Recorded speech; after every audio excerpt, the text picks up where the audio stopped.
নমস্কার, সকল ভক্ত বন্ধুদের সাদর আহ্বান জানাই বেদান্ত দর্শন ফেসবুক পেজে। বেদান্ত দর্শন ফেসবুক পেজে আজকে এই বিশেষ পুণ্যতিথিতে আমরা ফলহারিণী কালী পূজার অনুধ্যানটি শুনব। সকল ভক্ত বন্ধুদের সাদর আহ্বান জানাই বেদান্ত দর্শন ফেসবুক পেজে। ঠাকুর মা স্বামীজির শ্রীচরণে সাষ্টাঙ্গ প্রণাম নিবেদন করে, শ্রী গুরুদেবকে স্মরণ করে, সকল ভক্ত বন্ধুদের শুভেচ্ছা জানিয়ে আমরা শুরু করব আজকের প্রসঙ্গ। এই ফলহারিণী কালী পূজার এই বিশেষ দিনটি আমাদের কাছে আগে এতটা মাহাত্ম্য বা তাৎপর্য নিয়ে হয়তো আসতো না। শুভ সন্ধ্যা স্বপ্নাদি, শুভ সন্ধ্যা সুস্মিতা, এতটা তাৎপর্য সত্যি আমরা বুঝতে পারতাম না। কারণ এই দিনটিকে আমরা সাধারণভাবে ওই ক্যালেন্ডারের পাতায় উল্টে যেতে দেখতাম।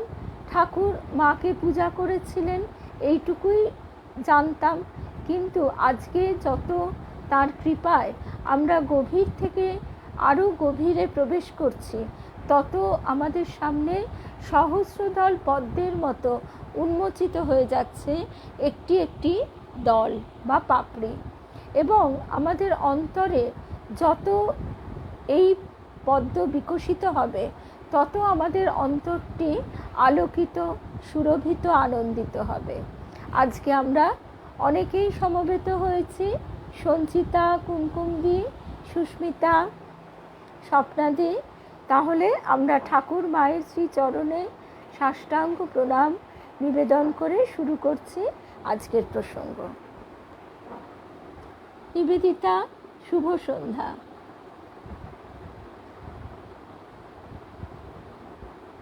আমরা প্রথমেই আজকে প্রথম পর্বে নীলিমা দাস তালুকদার, শুভ সন্ধ্যা। আজকে আমাদের এই বেদান্ত দর্শন ফেসবুক পেজে যে সময়টা একটু দেরিতে, ভারতীয় সময় রাত 9টা, কারণ পৃথিবীর অপর প্রান্তে আমাদের যে সমস্ত ভক্ত বন্ধুরা আছেন তাদের পক্ষে এদিকে একটু দেরি হলে ওদিকে সুবিধে হয়। শুভ সন্ধ্যা রিনাদি। আমরা তাহলে শুরু করি আজকের কথা। প্রথম পর্বে আমরা মায়ের কথা শুনেছি, এবং মায়ের যে ধরাছোঁয়ার মধ্যে, আমাদের ধরাছোঁয়ার মধ্যে মায়ের যে অবতরণ হওয়া, মায়ের যে ভাব, সেটি খুব স্বাভাবিকভাবেই আমরা বারবার শুনলাম যে আমরা তো কোন ছাড়, পরবর্তীকালে যারা সর্বত্যাগী সন্ন্যাসী তারাও কিন্তু বুঝতে পারছেন না। তাদের কাছেও মনে হচ্ছে যে নিতান্ত গ্রামের সাধারণ একজন মহিলা, কেউ বা ভাবছে তার ঠাকুমার মতো। তাদের মনে হচ্ছে যে পরিশ্রম এবং গ্রাম্য মহিলারা যেরকম কঠিন ভাবে তাদের জীবনযাত্রা চলে, মায়েরও ঠিক তেমনই রোজকার প্রতিদিন ভোর থেকে রাত পর্যন্ত খুঁটিনাটি গৃহকর্ম, বহু লোকের মানে যারা জমিতে কাজ করে, ধান চাষ ইত্যাদি, গরু দেখাশোনা করা, মানে এরকম পুঙ্খানুপুঙ্খ একজন গ্রাম্য মহিলার যা যা কাজ থাকে, দূর থেকে তারা দেখছেন যে ঠিক মা তো তেমনই। মা এবার রাজরানীর বেশে তো আসেননি, মা এসেছেন ঘুঁটে কুড়ানির বেশে। মা গোবর দিয়ে নেতা দিচ্ছেন, মা ঘুঁটে দিচ্ছেন, উঠোন ঝাড় দিচ্ছেন, মা বেঁকে পায়ে বাদ বলে মাথায় ঝুড়ি করে সবজি নিয়ে আসছেন তার সন্তানদের জন্য। তারা চা খাবে বলে তাদের দুধের জোগাড় করছেন। কিন্তু তারপরে যেই একটা পর্দা সরে যাচ্ছে, তখনই সেই মানুষটি, তিনি পরবর্তীকালে সন্ন্যাসী, তিনি দেখতে পাচ্ছেন তার ইষ্টদেবীকে, দেখে স্তম্ভিত হয়ে তাকিয়ে আছেন। শুভ সন্ধ্যা পূর্ণিমা, বিলাসপুরের দিদি সোমা, সংযুক্তা, শুভ সন্ধ্যা। স্তম্ভিত রূপটি দেখে মা স্মিত হেসে বলছেন, কি দেখছো বাবা? যা দেখছো ঠিকই দেখছো। এইভাবে মা যদি নিজেকে প্রকাশ না করেন, ঘুণাক্ষরে কারোর বোঝার ক্ষমতা নেই যে মা আমাদের আদ্যাশক্তি মহামায়া। যেমন কালী মামা, গিরিশ ঘোষ মশাই বলছেন যে এখনো সময় আছে, মায়ের কাছে যা চাইবার চেয়ে নাও। তখন কালী মামা তিনি বলছেন যে এসব তো কলকাতার লোকেদের যত রকমের হুজুগ, আর মাকে নিয়ে এত আদিক্ষেতা। শুভ সন্ধ্যা সুমনা। আমরা তো একই মায়ের পেটের ভাই বোন, কই আমরা তো কিছু বুঝলাম না। সে কথা তিনি গিরিশ ঘোষকে বলছেনও যে আমরা একই মায়ের পেটে জন্মালাম, আমরা কিছু বুঝলাম না। গিরিশ ঘোষ বলছেন ঠিক আছে, তুমি যাও জিজ্ঞেস করে এসো। কালী মামা খানিকটা নিমরাজি হয়েই মায়ের কাছে গিয়ে বলছেন। তখন মা বলছেন কি রে, তোর কি হলো আজকে? আমি তোর দিদি, আর কি? কালী মামা খুব মন দিয়ে মায়ের মুখের দিকে গভীর দৃষ্টিতে তাকিয়ে থেকে নিশ্চিন্ত হলেন যে তিনি যা ভেবেছিলেন সেইটাই ঠিক। আর ওই গিরিশবাবু নাটুকে লোক, কবি মানুষ, ওইসব তাদের যত উদ্ভট চিন্তা। তিনি নিশ্চিন্ত হয়ে ফিরে এলেন। গিরিশ ঘোষ মশাই বলছেন কি হলো, আবার যাও। কালী মামা তখন এসে বলেছেন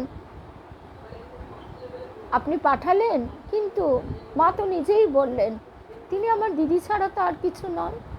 গিরিশ ঘোষ মশাই গম্ভীরভাবে বললেন আবার যাও, আর দেখো হে, একটা এড়ে বাছুরের পিছনে তুমি আজকে 6 মাস ধরে ঘুরে বেড়াচ্ছ, আর স্বয়ং মহামায়া তিনি যে তোমাকে জন্ম জন্মান্তর ঘোরাবেন না তারই বা ঠিক কি।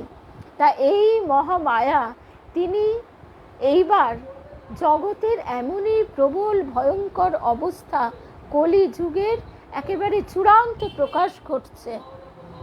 কিন্তু ওই যে বলা হয় যে অন্ধকার যখন সবচেয়ে বেশি হয়ে ওঠে তখনই উষার পূর্বাভাস দেখা যায়, ঠিক তেমনি এক্ষেত্রেও ঠাকুর এসেছেন। ঠাকুর জগৎ উদ্ধারের জন্য এসেছেন, কিন্তু এমনই ছদ্মবেশে এসেছেন যে, একটু দরজাটা বন্ধ করে দে তো, কিন্তু এমনই ছদ্মবেশে এসেছেন যে সাধারণ জীবের সাধ্য নেই ধরবেন। এবং মাকেও ঠাকুর বলছেন ও ছাই চাপা বেড়াল, কারোর বোঝার সাধ্য নেই। কিন্তু মা নিজ মুখে বিভিন্ন প্রসঙ্গে স্বীকার করছেন মাকে। মা যে আমাদের, ঠাকুর যেমন নিজেকে কর্মনাশা বলছেন, মা বলছেন ছেলেদের ইহকাল পরকালের সব দায়িত্ব আমার। এ কথা কে বলতে পারে? এইখান থেকেই আমরা ঠাকুর মায়ের কাছে বারে বারে প্রণাম করে বলি মাগো, আজকে তোমাদের কৃপায়, তোমাদের মুখের দিকে চাইবার ইচ্ছা শক্তিটুকু আমরা পেয়েছি। এইখানে যেন তুমি মহামায়া হয়ে আমাদের আর দূরে ঠেলে দিও না, আর কোনো আবরণ টেনো না।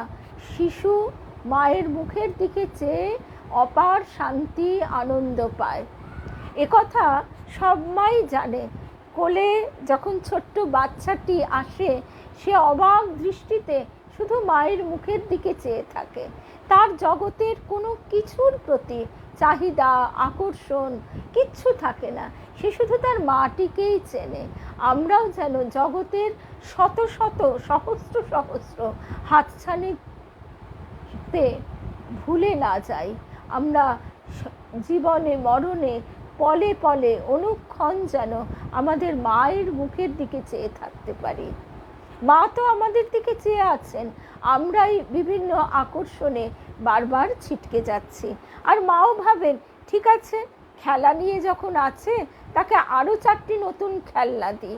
এইভাবে আমাদের মহামায়া আরও খেলার দিকে ঠেলে দেন। কিন্তু যে বাচ্চা ছিচকাদুনে হয়, ঘ্যান ঘ্যান প্যান প্যান করে, মা তখন সব কাজ ফেলে এসে আর কিচ্ছু না বলে তাকে কোলে করেন। ঠাকুর আমাদের এইগুলো শিখিয়ে দিচ্ছেন। যে মাকে ধরো, মাকে না ধরলে কোনো উপায় নেই, কারণ তার আঁচলেই ব্রহ্মজ্ঞানের চাবিটি বাঁধা। তো ব্রহ্মজ্ঞানের কথা তো আমরা বুঝি না, আমরা শুধু মাটিকেই বুঝি।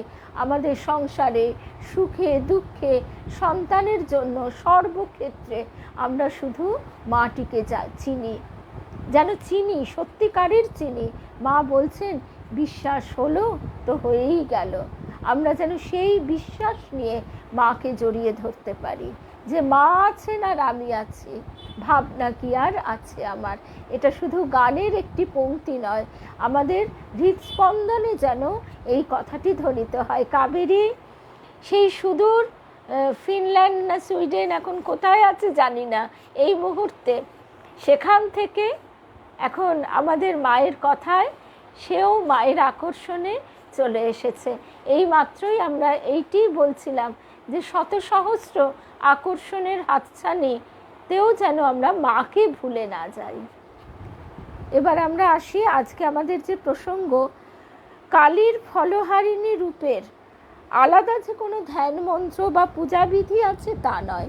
দীপান্বিতা কালী পূজার মতোই পূজার প্রকরণ ও ব্যবস্থা স্বাতন্ত্র, কেবল অন্যান্য উপাচারের সঙ্গে গোটা ফল নিবেদন। মানুষ কেবলমাত্র শুভ সন্ধ্যা সুইডেনে আছে, আর শুভ সন্ধ্যা রেণুকাদি আমাদের এই বেদান্ত দর্শন ফেসবুক পেজেরই অন্যতম আমাদের খুব পৃষ্ঠপোষক। তিনি আমাদের ভক্তবন্ধু পৃষ্ঠপোষক শেখর দা। তিনি মূলত বাংলাদেশের মানুষ, কিন্তু তিনিও সুইডেনে থাকেন। এবং বেদান্ত দর্শন ফেসবুক পেজে যখনই আমাদের স্ট্রিমইয়ার্ড দিয়ে কোনো অনুষ্ঠান হয়, সেই সম্পূর্ণ দায়িত্ব আমাদের শেখরদা নেন। আরও একটি কথা, শেখরদার কণ্ঠে ঠাকুরের গান আমাদের অন্যতম প্রিয় একটি বিষয়। অনেক দিন যদিও আমরা শেখরদাকে সঙ্গে পাইনি, তাও উনি যখন পরে শুনবেন তখন শুনবেন যে আমরা সবাই শেখরদাকে মিস করি। আচ্ছা, এবার চলে আসি আমাদের আজকের কথায়। মানুষ কেবল কর্ম করার অধিকারী, কিন্তু ওই কর্মসমূহের ফল দান করবার অধিকারিণী একমাত্র বিধাতা স্বরূপা দেবী কালিকা। কর্ম করলে সুকর্ম এবং কুকর্ম দুটি সৃষ্টি হয়। ওই এই যে এই বিশেষ দিনটিতে মা স্বয়ং ভক্তদের সুকর্মের জন্য আশীর্বাদ প্রদান করেন। জীবের ইচ্ছা শক্তি যাতে সুকর্মের দিকে যায় এবং সুকর্ম দ্বারা চালিত হয়, সেই আশীর্বাদ প্রদান করেন। আর সন্তানের কুকর্মের জন্য উদ্ভূত অশুভ ফলের প্রভাব থেকে তিনি আবার সন্তানদের মুক্ত করেন। এই শাস্ত্রীয় কথাটি মা আমাদের ওই ঘরের মায়ের মতো বলছেন, সন্তান তো ধুলো কাদা মাখবেই, ছেলে তো ধুলো কাদা মাখবেই, কিন্তু তাকে ঝেড়ে ঝুড়ে পরিষ্কার করে কোলে তুলে নেওয়ার দায়িত্ব মায়ের। মা আমাদের ধরা ছোঁয়ার মধ্যে এই পরম উপহার ঠাকুর জগৎকে দিয়েছেন। এই দিনে মা স্বয়ং যেমন সন্তানদের শুভ ফল প্রদান করেন, তেমনি অশুভ ফলও হরণ করে থাকেন। সেই কারণেই জ্যৈষ্ঠ অমাবস্যায় মা কালী ফলহারিণী মাতৃকা রূপে পূজিতা হন। শ্রী শ্রী চণ্ডীতে একটি বিশেষ মন্ত্রের সূত্র থেকে জানা যায়, ঋষি মার্কণ্ড স্বয়ং মাকে বলেছেন, মৎ সমাহ পাতকি নাস্তি পাপাগ্নি তৎসমানাহি এবং জ্ঞাতা মহাদেবী যথাযজ্ঞং তথা করু। জগৎ জননী মহাশক্তিকে তিনি বলছেন যে আমার মতন পাতকী যেমন নেই, তেমনি তোমার মতন পাপাগ্নি অর্থাৎ পাপ থেকে রক্ষাকর্ত্রীও আর কেউ নেই।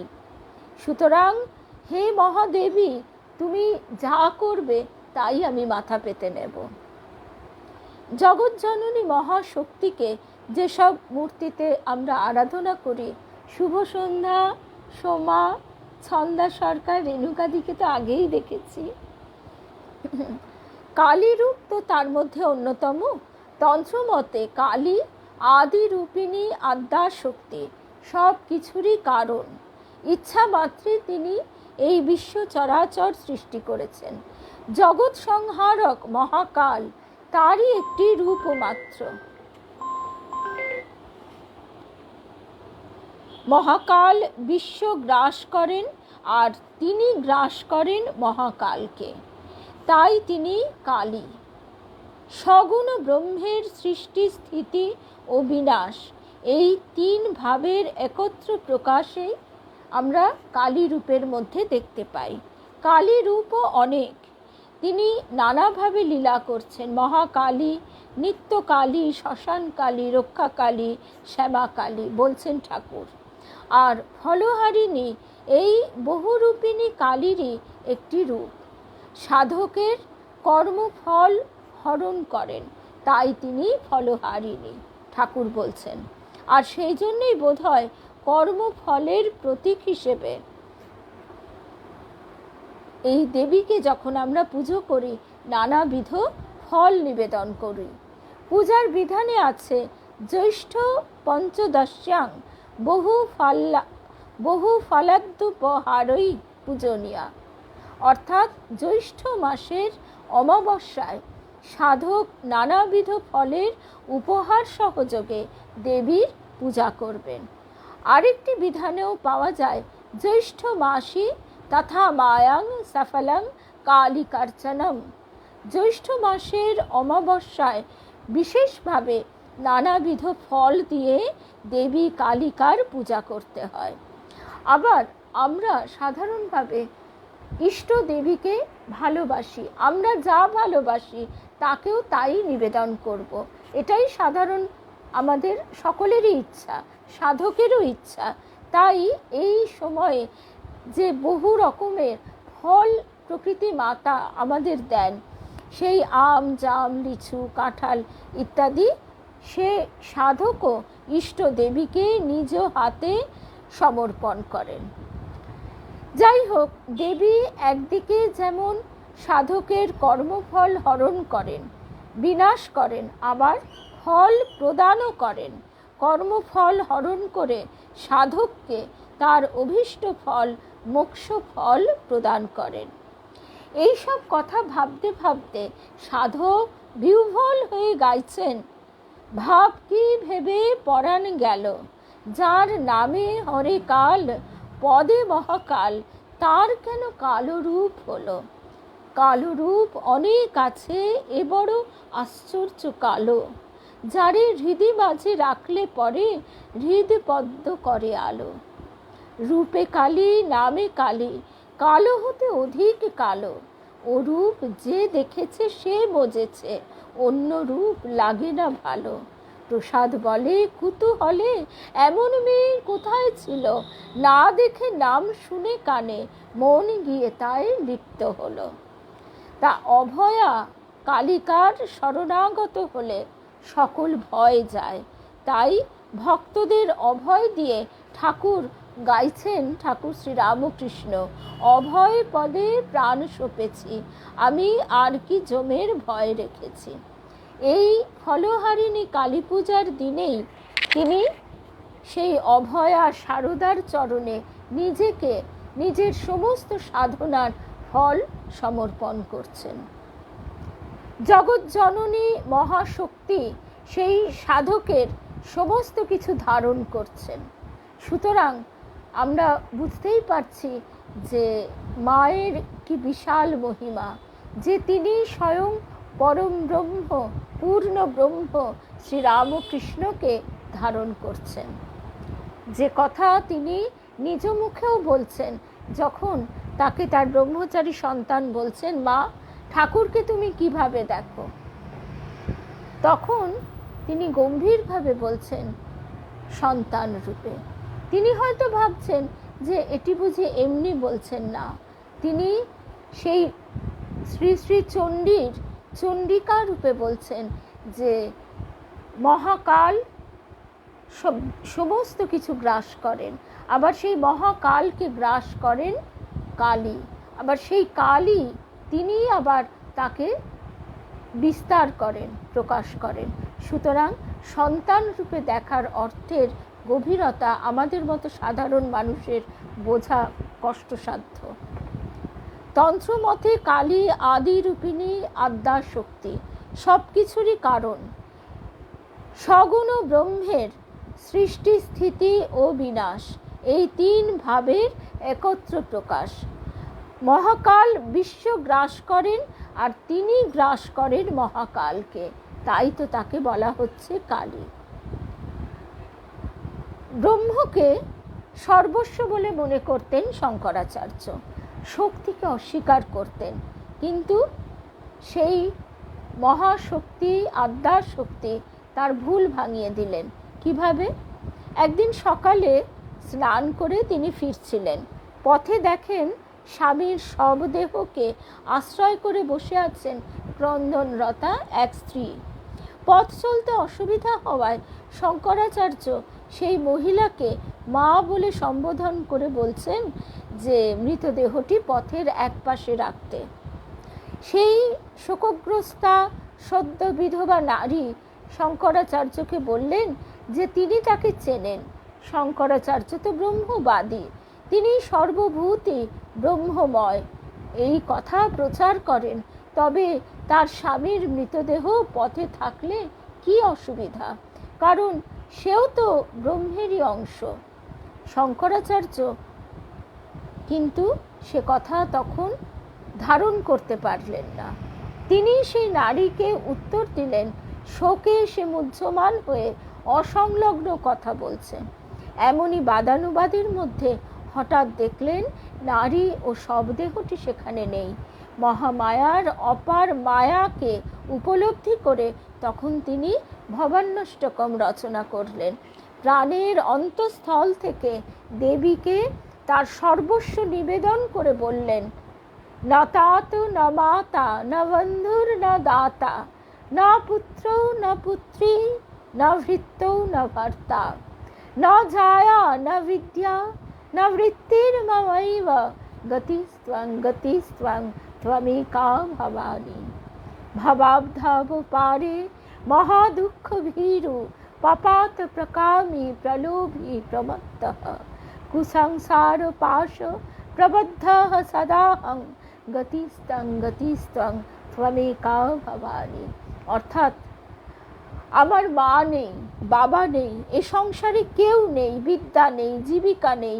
হে ভবানী, তুমি আমার একমাত্র গতি, তুমি গতি। অপার সংসারে আমি সর্বদাই মহা দুঃখে ভীত, বাসনাগ্রস্ত, লোভযুক্ত, কুৎসিত সংসার বন্ধনে আবদ্ধ হয়ে তোমার শরণাগত হয়েছি। হে ভবানী, আমি দান ও ধ্যান যোগ জানি না, কখনো পুণ্য জানি না, ব্রত জানি না। হে ভবানী, তুমি গতি। আমি সর্বদাই কুকর্মে রত, কুবুদ্ধিপূর্ণ, আচারহীন, কুবাক্যে তৎপর। হে ভবানী, তুমি আমার গতি। হে শরণ্যে, আমি কোনো দেবতাকে জানি না। হে শরণ্যে, আমাকে বিবাদে বিষাদে প্রমাদে প্রবাসে জলে অনলে শত্রু মধ্যে সর্বদা রক্ষা করো। হে ভবানী, আমি সদাই অনাথ, দরিদ্র, রোগগ্রস্ত, দীন, সর্বদা বিপদের মাঝে পড়ে সর্বপ্রকারে বিনষ্ট হয়েছি। হে ভবানী, তুমি একমাত্র অগতির গতি। মা সেই দক্ষিণেশ্বরে একেবারে অ্যানাউন্স করছেন যে ছেলেদের ইহকাল পরকালের সব দায়িত্ব মায়ের। এ কথা কে বলতে পারে? একমাত্র আদ্যা শক্তি ভবানী, তিনিই তো বলতে পারেন। এবারে আমরা মায়ের যে সেদিন ষোড়শী রূপের পূজা ঠাকুর করেছিলেন সেই প্রসঙ্গে আসব। শ্রীরামকৃষ্ণ তার শক্তির ভাণ্ডারকে জাগ্রত করেছিলেন। শক্তির ভাণ্ডারটি তার সঙ্গেই ছিল, কিন্তু সাধক জীবনে সর্বতোভাবে সাহায্যও করেছিল। তবে তখনও পর্যন্ত ঠাকুর শ্রীরামকৃষ্ণ তার অবতার জীবনের আসল কাজটি শুরু করেননি। জগৎব্যাপী ধর্ম সংস্থাপনের কাজটি তখনও শুরু হয়নি। এইবার শুরু হবে।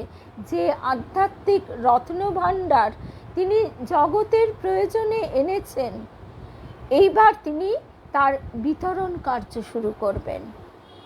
এবার কোনো নতুন ধর্মের প্রতিষ্ঠা হবে না।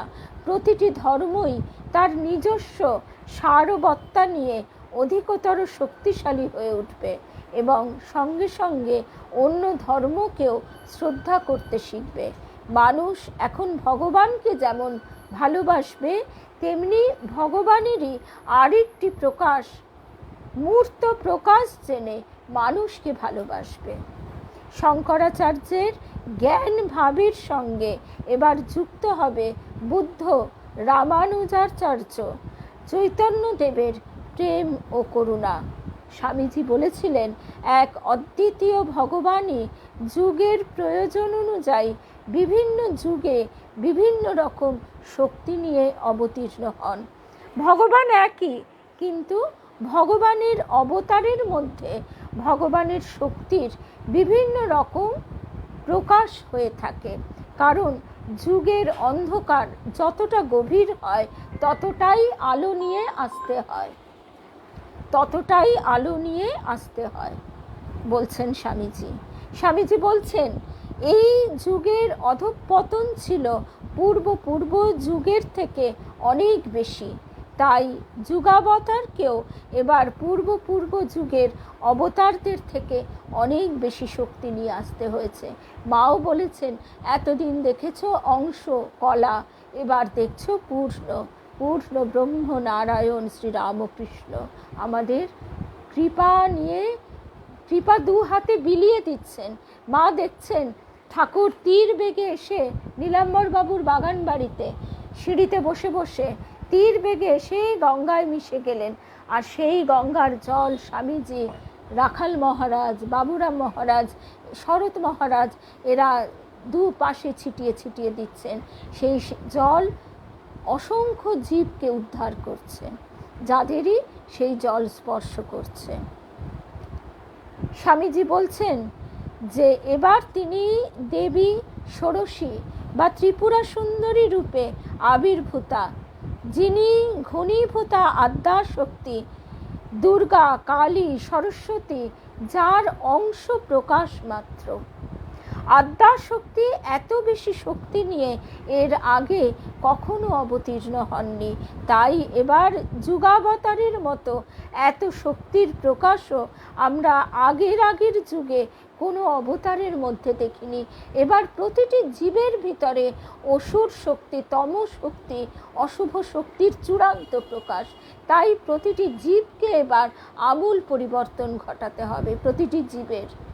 সেই সংযম শিক্ষা এই একটু আগে অবধিও জ্ঞানলোকানন্দজি মহারাজের একটি বক্তব্য শুনছিলাম। সেখানে জ্ঞানলোকানন্দজি মহারাজ বলছেন যে এমন কথা কোনোদিন কেউ বলেনি। একটি পরিবার হচ্ছে একটি ইউনিট, সেখানে সংযম শিক্ষা দিচ্ছেন। একটি দুটি সন্তানের পর ভাই বোনের মতো থাকো। সংযমের এই অপূর্ব নিদর্শন এবং নারীর প্রতি এই শ্রদ্ধা, তাকে মায়ের আসনে বসানো যথার্থভাবে সমাজে সংসারে এর আগে কেউ করেনি। মাতৃরূপে পূজা হয়েছে, কিন্তু সংসারের মাকে জীবন্ত পুড়িয়ে মারা হয়েছে, তাদের ওপর অকথ্য অত্যাচার হয়েছে। এখন লোকে বলবে আজও তো কি হচ্ছে না, আজও তো চূড়ান্ত দেখতে পাচ্ছি আমরা। হ্যাঁ, যখন একটা যুগ সন্ধিক্ষণে আমরা আছি তখন সেই আলোড়ন তো আমাদের দেখতেই হবে। একদিকে সৃষ্টি, একদিকে শুভ প্রকাশ, আর একদিকে যা ভাঙবার তিনি নিজেই বলছেন, ঠাকুর স্বয়ং, যে এবার তিনি গদাধর রূপে আবির্ভূত, সেই গদা দিয়ে তিনি যা ভাঙবার তা ভেঙে দেবেন। তো এবারে আমরা দেখছি স্বামী গুণালয়ানন্দজি মহারাজের একটি নিবন্ধ থেকে ছোট্ট একটুখানি শুনব।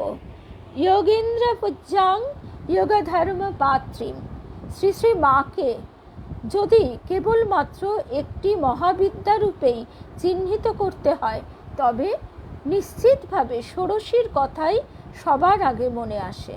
ষোড়শী রূপা সারদার কথা লিখতে গেলে অনেক কথা লিখতে হয়, সে কথা আপাতত মাথায় তুলে রেখে যেটুকু না বললে নয় সেটুকুই বলবো, বলছেন স্বামী গুণালয়ানন্দজি মহারাজ। দেবী ষোড়শী শ্রীবিদ্যার পূর্ণতার প্রতীক। দেবী ষোড়শী শ্রীবিদ্যা পূর্ণতার প্রতীক। তিনি রাজরাজেশ্বরী। শ্রীরামকৃষ্ণ ষোড়শী রূপ দর্শন করে বলেছিলেন, যে সমস্ত দৈব মূর্তি সকল তিনি দর্শন করেছেন তার মধ্যে ষোড়শী সর্বাপেক্ষা সুন্দরী। আর এই ফলহারিণী কালী পূজার রাতে মাকে ত্রিপুর সুন্দরী ষোড়শীর মহাবিদ্যার এই রূপেই ঠাকুর পূজা করছেন, আত্মসমর্পণ করছেন, নিজের সাধনলব্ধ সমস্ত ফল জপমালাটি পর্যন্ত মায়ের চরণে নিবেদন করছেন। মা সমস্ত কিছু ধারণ করে স্থির হয়ে আছেন। ঠাকুরের অপূর্ব উপমা যে বড় সায়রে হাতি নামলে টের পাওয়া যায় না। ষোড়শী রূপ লাবণ্যে পরিপূর্ণা, তার অঙ্গ থেকে যেন রূপ লাবণ্য সকল বিচ্ছুরিত ও গলিত হয়ে পড়ছে। শ্রী শ্রী মা যে সত্যই পূর্ণতার প্রতিমূর্তি ছিলেন তা তার জীবন অনুধ্যানকারী সকল ভক্তই অনুভব করবেন। জ্ঞান, ভক্তি, শ্রদ্ধা, ধর্ম, অর্থ, কাম, মোক্ষ যে যা চেয়েছে মা অকাতরে তা বিতরণ করেছেন। যেখানেই এতটুকু অভাব তার চোখে পড়েছে, সেই অভাব নিমেষে পূর্ণতায় প্রতিভাত হয়েছে তার অনুকম্পায়, তার দৃষ্টিতে। তার সে অভাব জাগতিক বা আধ্যাত্মিক যাই হোক না কেন, মায়ের কাছে ডোমের মেয়ে কাঁদতে কাঁদতে এসে তার উপপতির সম্পর্কে যেমন নালিশ জানাচ্ছে, তেমনি আধ্যাত্মিক রত্নভাণ্ডারের খোঁজে অসংখ্য মুমুক্ষু মানুষ তার চরণ প্রান্তে পড়ছে। শ্রী শ্রী মায়ের জন্মের আগে তার বাবা শ্রী রামচন্দ্র মুখোপাধ্যায় একদিন রাত্রে স্বপ্নে তৃতীয় মহাবিদ্যা রাজরাজেশ্বরী মহাষোড়শীকে দর্শন করেন। বিস্ময় বিহ্বল মনে তিনি ভাবতে লাগলেন, মহামায়া কেন আমায় এভাবে দর্শন দিচ্ছেন? মহামায়ার উপাসনা তো আমার নয়, আমার ইষ্টদেব নবদুর্বাদল শ্যাম রঘুপতি রাম। তবে এই স্বপ্ন দর্শনের কিছুদিন পরে আবার তিনি স্বপ্নে দ্বিভুজা দেবী মূর্তির দর্শন পান। সেই দেবী মূর্তি রামচন্দ্রকে জানান, বাবা এবার হেমন্তের শেষে তোর বাড়ি যাব। সেই বছরে অঘ্রাণের কৃষ্ণা সপ্তমী তিথিতে শ্রী শ্রী মা ধরাধামে অবতীর্ণ হন। শ্রী রামকৃষ্ণ জয়রামবাটিতে আছেন। রাতে যে ঘরে ঠাকুর ছিলেন, মা সব গৃহকর্ম সেরে সেই ঘরে ঢুকে দেখলেন খাটের ওপর ঠাকুর কোথায় রয়েছে এক ঘনীভূত জ্যোতিপুঞ্জ, কিন্তু ঠাকুরকে তো কোথাও দেখতে পেলেন না। তাই দেখে মা হাত জোর করে দাঁড়িয়ে রইলেন সারা রাত। শেষ রাতে ঠাকুর সেই জ্যোতির মধ্যে থেকে বেরিয়ে বলছেন, তুমি এই রূপে আবির্ভাব হয়েছ, বেশ বেশ বলে মাকে সাষ্টাঙ্গে প্রণাম করেছিলেন। এই রূপে মানে ষোড়শী সারদা রূপে। কারণ যুগাবতার শ্রী রামকৃষ্ণ শ্রী শ্রী মাকে ষোড়শী বা ত্রিপুর সুন্দরী রূপে পূজা করেছিলেন। ত্রিপুর সুন্দরীর যে বহুল প্রচলিত সহস্র নাম স্তোত্র আছে, তার অধিকাংশ নামের সঙ্গেই আমাদের মায়ের চরিত্রের অভূতপূর্ব মিল। যেমন আব্রহ্ম কীট জনন্যই করুণারস সাগরাই প্রভৃতি। আদি শঙ্করাচার্য প্রতিষ্ঠিত অধিকাংশ মঠেই ষোড়শী দেবীর আরাধনা হয়। রামকৃষ্ণ মিশন যে পরম্পরায় সন্ন্যাসী, সেই পুরী সম্প্রদায়ও এই ত্রিপুর সুন্দরী দেবীর আরাধনা করে থাকেন। কালী ও ত্রিপুর সুন্দরীর কোনো পার্থক্য নেই শাস্ত্র মতে। শ্রীরামকৃষ্ণ তন্ত্র পরম্পরায় কালী কুলের সাধক, কিন্তু তোতাপুরীর কাছে সন্ন্যাস হওয়ায় তিনি পুরী সম্প্রদায়ের সন্ন্যাসী, তাই মাকে তিনি ষোড়শী রূপে আরাধনা করেছিলেন।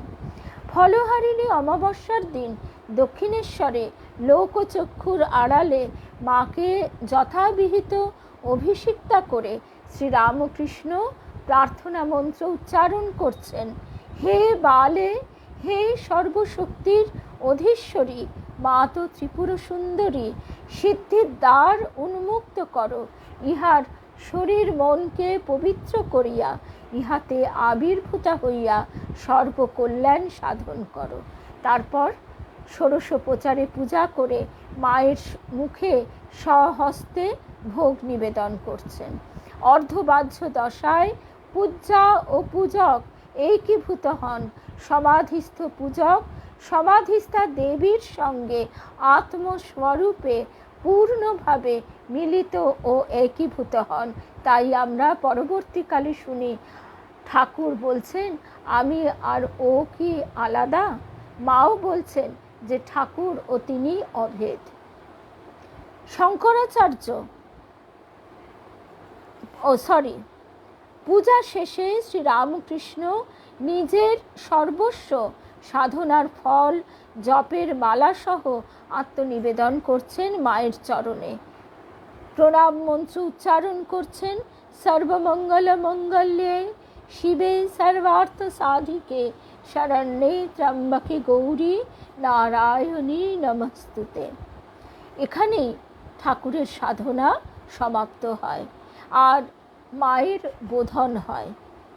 যেমন শঙ্করাচার্য শ্রীযন্ত্র প্রতিষ্ঠার মাধ্যমে ধর্মচক্র বা দশনামী সম্প্রদায়ের স্থাপনা করেছিলেন, তেমন করে শ্রীরামকৃষ্ণ যন্ত্রের বদলে সারদার মধ্যেই রামকৃষ্ণ ধর্মচক্রের প্রবর্তন করেন এবং সমুদয় সাধনার ফল এই দেবী শরীরে সমর্পণ করেন। সাধারণ মানবী এ ক্ষমতা কখনোই পেতে পারে না।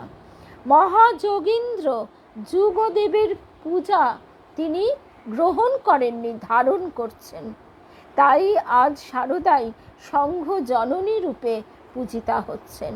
এই সংঘের ভালো মন্দ সকল কর্মভার তার ভর কেন্দ্রে তিনিই অধিষ্ঠিতা, তিনিই রক্ষাকর্ত্রী। কারো সাধ্য ছিল না তার ইচ্ছাকে অমান্য করেন। তন্ত্রশাস্ত্রে বলা হয়, শ্রীচক্রের কেন্দ্রে অধিষ্ঠিতা মহাষোড়শীকে কেবলমাত্র স্বয়ং শিব অথবা শিবকল্প মহাযোগী ভিন্ন আর কারো দর্শন হয় না, সে শক্তি হয় না, কারণ হলেও শরীর থাকে না। হয়তো সেই জন্যই যুগে যুগে খুব কম মহাপুরুষই মহাষোড়শীর দর্শন লাভে সমর্থ হয়েছেন। এই যুগে শ্রী শ্রী মাকে শ্রীরামকৃষ্ণ ভিন্ন আরেক ভাগ্যবতী সাধিকা মায়ের কৃপায় ত্রিপুর সুন্দরী রূপে দর্শনে সমর্থ হয়েছিলেন। তিনি আর কেউ নন, গৌরী মায়ের গর্ভধারিণী গিরিবালা দেবী। গৌরী মায়ের মা গিরিবালা তন্ত্র সাধিকা ছিলেন। তিনি নিজ ইষ্ট বিনা কারোকে পুজো করতেন না, কোনো রূপের পূজা করতেন না। এদিকে গৌরী মা ছিলেন শ্রী শ্রী মায়ের। শুভ সন্ধ্যা, সকল ভক্ত বন্ধুদের শুভ সন্ধ্যা জানাই। শুভ সন্ধ্যা শিখা, সন্ধ্যা দি, লক্ষ্মী, নীলিমা দি, চিনু দি, শুভ সন্ধ্যা। এই ঘটনাটা ভারী সুন্দর। গৌরী মায়ের মা গিরিবালা দেবী তন্ত্র সাধিকা ছিলেন। তিনি এদিকে কারুর পূজা করতেন না, এদিকে গৌরী মা ছিলেন শ্রী শ্রী মায়ের একনিষ্ঠ ভক্ত। তিনি বারবার মা গৌরী মাকে, মানে গৌরী মা তার মা গিরিবালা দেবীকে অনুরোধ করতেন যে মাকে একবার দেখতে যাওয়ার জন্য, শ্রী শ্রী মাকে। আর গিরিবালা দেবী সেটি অস্বীকার করে বলতেন, ওরে তোদের এখনো অভাব বোধ আছে, তাই এখানে ওখানে ঘুরে মরিস। আমার অন্তরে সাক্ষাৎ ত্রিপুর সুন্দরী, আমার আর কারো কাছে যাবার প্রয়োজন নেই। কিন্তু কন্যার অনুরোধে একদিন হাজির হন দক্ষিণেশ্বরে। শ্রী শ্রী মাকে প্রণাম করে মাথা তুলে মায়ের দিকে তাকিয়েই গৌরী মায়ের মা গিরিবালা দেবী চমকে বলে ওঠেন, মা তুমি, তুমি যে আমার সেই। গৌরী মা সেই সময় সেই স্থানে ছিলেন না। তাকে খবর পাঠানো হয় সেই ঘরে আসার জন্যে যেখানে এই কাণ্ডটি ঘটছে। শুনে স্মিত হাস্যে গৌরীমা বলে ওঠেন, কি আবার হবে, যা হবার ছিল তাই হয়েছে। সেই দিন থেকে গৌরী মায়ের মা গিরিবালা দেবী শ্রী শ্রী মায়ের একান্ত অনুগত হন। আমরা এই সমস্তটুকু শুনলাম স্বামী গুণালয়ানন্দজি মহারাজের একটি নিবন্ধ থেকে। এবারে প্রব্রাজিকা বেদরূপপ্রাণা মাতাজি তার একটি লেখা থেকে শুনব। 1280 সালের জ্যৈষ্ঠ মাসের অর্ধেকের ওপর গত হয়েছে। আজ অমাবস্যা ফলহারিণী কালিকা পূজার পুণ্য দিবস। সামনে রাখা কলসির মন্ত্রপুত জল নিয়ে ঠাকুর বারবার শ্রী শ্রী মাকে যথাবিধানে অভিষিক্তা করলেন। তারপর মন্ত্র শুনিয়ে প্রার্থনা মন্ত্র উচ্চারণ করলেন। বাহ্য জ্ঞান তিরোহিতা হয়ে শ্রী শ্রী মা সমাধিস্থা হলেন। ঠাকুরও অর্ধবাহ্য দশায় মন্ত্রোচ্চারণ করতে করতে সম্পূর্ণ সমাধিমগ্ন হলেন। সমাধিস্থ পূজক সমাধিস্থা দেবীর সঙ্গে আত্মস্বরূপে পূর্ণভাবে মিলিত ও একীভূত হলেন। নবরাত্রির সপ্তমী তিথির দেবী হলেন কালরাত্রি। রাত্রি দেবী নির্বিচারে সব প্রাণীকে বিশ্রাম সুখ দেন। নিশ্চিন্ত নিদ্রার আরাম আসে রাত্রিতে। শরীর রক্ষার যে কয়েকটি প্রাকৃতিক উপায় আছে তার মধ্যে অন্যতম হলো নিদ্রা, এবং যোগীরা বলেন রাত্রি 10টা থেকে সকাল 4টে পর্যন্ত যদি কেউ নিশ্ছিদ্র নিরুপদ্রবে ঘুমাতে পারে তাহলে তার আর সারাদিন বিশ্রামের প্রয়োজন হয় না। সারাদিনের কর্মশ্রমে যেটুকু শরীরের ক্ষয় হয় তার পূরণের জন্য নিদ্রা বিশ্রামের প্রয়োজন। রাত্রি তাই জননীর মতন প্রাণীর শরীরকে রক্ষা করে। নিদ্রায় আমাদের বাহ্য চেতনা থাকে না। স্বপ্নহীন সুষুপ্তির গভীরে বিলীন হয়ে যায় আমাদের আমিত্ব। জাগতিক নিয়মের গভীরে আর এক রাত্রি আছে, তার নাম মহারাত্রি। এই মহারাত্রির আরেকটি নাম মহাপ্রলয়। মহারাত্রিতে লয় পেয়ে সমস্ত বিশ্ব নিখিল জগৎ ঘুমিয়ে পড়ে মায়ের কোলে। আবার নতুন উদ্যমে জন্ম নেয় নতুন সৃষ্টি মায়েরই শক্তিতে। মহারাত্রিতে সব ঘুমিয়ে পড়লেও একমাত্র জেগে থাকেন বিষ্ণু, সগুণ ব্রহ্ম বা ঈশ্বর চেতনা। সূক্ষ্মাতি সূক্ষ্ম হল কালরাত্রি। যখন কালরাত্রি তার সুখনিদ্রার জাদুকরী ঘুমের কাঠি বুলিয়ে দেন সবার চোখে, তখন বিষ্ণুও ঘুমিয়ে পড়েন। কিন্তু কর্ম থেকে বিশ্রাম নেওয়া ঈশ্বর কি করেন? কেবল নিদ্রিত থাকেন না, তিনি সাধারণ প্রাণীর মতো সুষুপ্তিতে অচেতন হন না, ভুলে যান না সব। তাই চণ্ডীতে বলা হচ্ছে, যোগ নিদ্রাং যদা বিষ্ণুঃ জগত্তে কার্ণ বিকৃতে আস্তির্য শেষম অভজত কল্পান্তে ভগবান প্রভু। প্রলয়ের সময় যখন পৃথিবী এক কারণ সমুদ্রে পরিণত হয়েছিল, তখন সৃষ্টির আদি কারণ বিষ্ণু যোগ নিদ্রায় ভজনা করেছিলেন। কাকে ভজনা করছিলেন?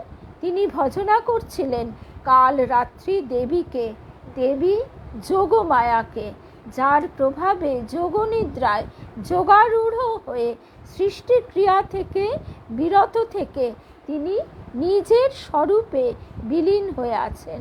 মহাকালও তখন থাকেন না, থাকেন মহাকালিকা, যে আদি শক্তি তখন একমাত্র স্পন্দিত হতে থাকে, তিনি কাল রাত্রি দেবী।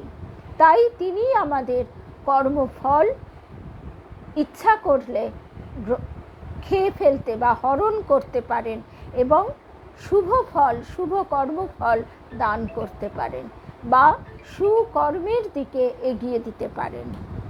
সেই দিনের তিথিটা সপ্তমী ছিল না, ছিল ঘোর অমাবস্যা, কিন্তু সেখানে বিষ্ণু ভজনা করছিলেন, সামনে গভীর ধ্যানে নিমগ্না এক অষ্টাদশীর। বিষ্ণু মানে পূর্ণ ব্রহ্ম নারায়ণ শ্রীরামকৃষ্ণ। তারপর দুজনেই গভীর থেকে আরও গভীর ধ্যানে ডুবে গেলেন। কোন যোগ ধ্যানে তারা যোগ নিদ্রাকে স্পর্শ করেছিলেন আমরা জানি না, আমাদের সে ক্ষমতাই নেই। রাত দ্বিতীয় প্রহর কেটে গেলে অর্ধবাহ্য দশায় সেই মহাকারণের ধ্যানের গভীর থেকে বুদ্ধিত হয়ে প্রত্যক্ষ বিষ্ণু দেবীর চরণে নিবেদন করলেন নিজেকে, জপমালাটি পর্যন্ত তার পায়ে অর্পণ করলেন। ঈশ্বরের পূজা যে ঈশ্বরী, তিনি কাল রাত্রি দেবী, তিনি বিঘ্ন নাশ করেন, সিদ্ধি দেন, শুভ ফল প্রদান করেন। কাল রাত্রির কুণ্ডলিনী শক্তি সেই ফলহারিণী কালী পূজার রাত্রিতে জাগ্রতা হয়েছিলেন, উদ্বোধিতা হয়েছিলেন, আর আজও সেই পরমা শক্তি মা হয়ে আমাদের বিঘ্ন নাশ করে চলেছেন। বলছেন প্রব্রাজিকা বেদরূপপ্রাণা মাতাজি। আর এই কথাগুলি আমরা আমাদের মনের মধ্যে এর রেশটুকু নিয়ে আজকে শেষ করব এবং আজকের রাতটি আমরা তার ধ্যান চিন্তা করতে করতে এই নিদ্রা দেবীর কোলে সুখ নিদ্রায় নিজেকে সমর্পণ করব, যে তার স্পর্শ যেন আমরা পাই জাগ্রতে এবং নিদ্রায় সর্বসময়। জয় রামকৃষ্ণ, জয় রামকৃষ্ণ, জয় রাম, জয় মা।